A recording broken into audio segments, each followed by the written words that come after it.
I'm Kevin, and I'm joined by my co-host with Harrison Bader like hair.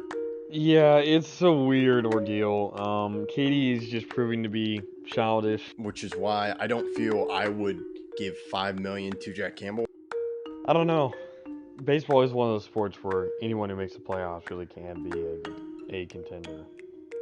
I think the Padres definitely do it. I don't think Donovan Mitchell gets traded. Kyrie Irving does have the track record of not being a great locker room fit, or even good locker room fit. Bader got some luscious locks. I gotta say it. This is Zach Bigley, the broadcaster for the Frisco Rough Riders, and you're listening to Outsiders Opinions with Kevin and Austin. You guys better subscribe. What's up, y'all? Welcome to our USFL Opinions of the Week. I am Kevin, and I'm joined by the man in his third year as a podcaster, Austin. Yeah, we're older than the new USFL is. They've only this is their second season. Yes, that's why I wanted to correlate it. They're in their second season, and it's the second year in a row we see the New Orleans Breakers facing the Birmingham Stallions. But it's completely different on the other end. Two below 500 teams, as you were talking about earlier, off the mic. Pittsburgh Maulers versus the Michigan Panthers.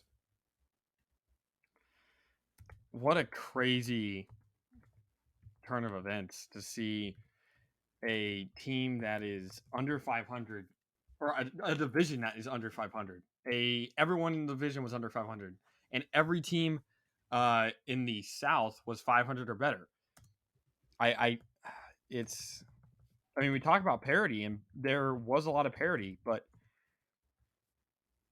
two teams, the bottom of the South, who both went 5-5, are better than the two teams in the North that made the playoffs. And I would feel a little bit sad about that if I was a Memphis or what's the other team? Houston fan. Yeah, I'm very interested. I believe Birmingham is the defending champ. They beat the Stars. This is also the first year the Stars are not in the playoffs, including the previous iteration of the USFL. Yeah. So, do you want to go first? Yeah, you choose conference, North or South. All right, I'll choose. Let's go North. So the North is Pittsburgh versus Michigan. Pittsburgh is technically the home team, even though they only play in Pittsburgh anyways. And because of that, I'm giving the advantage to Pittsburgh. I think Pittsburgh wins 19-16. Okay, all right. I appreciate your faith in the Pittsburgh, but I'm going to go against Pittsburgh. I'm going to say Michigan. I think there seems to be a resurgence of Jeff Fisher, the Michigan head coach. So I have Michigan winning 20-7. Okay, well, I'll let you go first for the South. All right, South. I'm gonna have the Breakers go 0-2 in the playoffs versus the Stallions. The Stallions win 31-28, scoring the same exact points as they did against the Breakers last year. Well, I'm changing it up. I'm having our favorite teams clash in the championship. I have New Orleans winning 33-27, and I do think that familiarity. This is now going to be the 8th time they played them, because sixth time, because you played twice in the regular season against teams in your own division, and it's now been 4 times in the regular season. This will be their second time in the playoffs, so that's 6 times. And when you see a team that often, and obviously they're the best 2 teams in their conference, I do think that gives the edge to a team like this. So I think that New Orleans will push through these, and they'll be 500 against each other in the playoffs. All right, so we'll have to see. Okay, so we have very different predictions. We'll know who wins pretty easily. Yeah, I'll let you go first. A good part about this is we can't tie, because even if you get one right and I get one right, the championship game, one of the two of us is going to have a team there, and I feel like the tiebreaker would be whatever team. Okay, I'll go first and explain mine real quickly. I have New Orleans beating Pittsburgh 17-9. So let's say New Orleans and Michigan make it, right?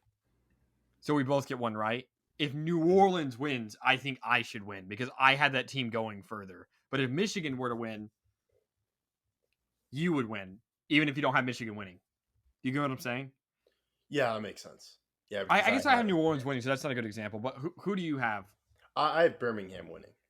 Okay, so this is a better way to do it. No, there's actually no better way. So we both have a team from the South. So really, the South is what decides it, anyways. Okay, yeah. And we can also go with point differential if you would like. I have the score being 34-20 against Well, Michigan. let me put it this way: a tie. All right, you had 34-20, and I had 17-9. Another way to do it is I have Pittsburgh going to the championship. You have Michigan. So if Pittsburgh wins the championship, I win because I have Pittsburgh winning the game. Yeah. Like I've them going to the championship, so that's my tiebreaker. But if Michigan were to beat Birmingham or New Orleans, you get the tiebreaker because you had Michigan going further. Okay. If Birmingham fails to win. Yes.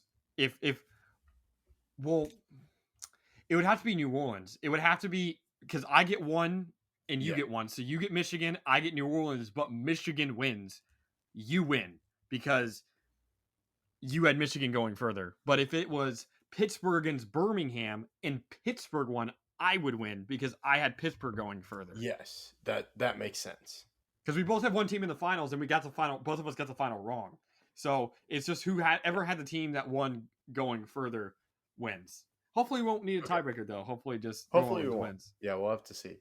Yeah, we'll see what happens. But I'm very interested, and as I look at last year, there was a viewership of 1.52 million in the broadcast on Fox. I'm impressed. So, that's an impressive number. So, do you think? I think it's going to be higher for this year. The viewership. What would your prediction be? Like 2? Yeah, my guess would be 2 or maybe 2.5.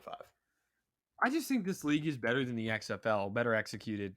And I do think the fact that every single game has a higher average and their championship at a higher average, I could see this getting a lot more views. I think it's also in a time that's after the draft. So there's not even, you can't even look forward to a combine. Yeah. I feel like the XFL happens in a time where people are still looking at draft prospects. They're still looking at college tape. They're looking at the combine. They're looking at draft predictions. But here we're at a point where there's nothing for football if you want to watch it. So this is your only option. The draft is over. You already know who's going to be on your team. Trades and free agency is really slowed down. So this is where you go if you want to watch football. And so I do think this is better executed, at least time-wise. Yeah. I'm very interested, and I do agree it kind of comes at the end of all sports. The XFL is kind of going against the NBA playoffs and the NHL playoffs.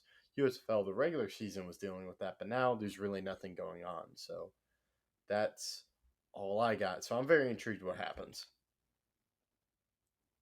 Yeah, I'm excited. Hopefully, New Orleans can pull through this year. I know I picked them to win last year, but they're the second best team in the league, and I think they'll have a fire under them.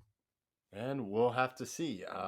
We'll see if water cancels out fire or if fire cancels out water. Let us know what you think. Thank you for listening to Outsiders Opinions.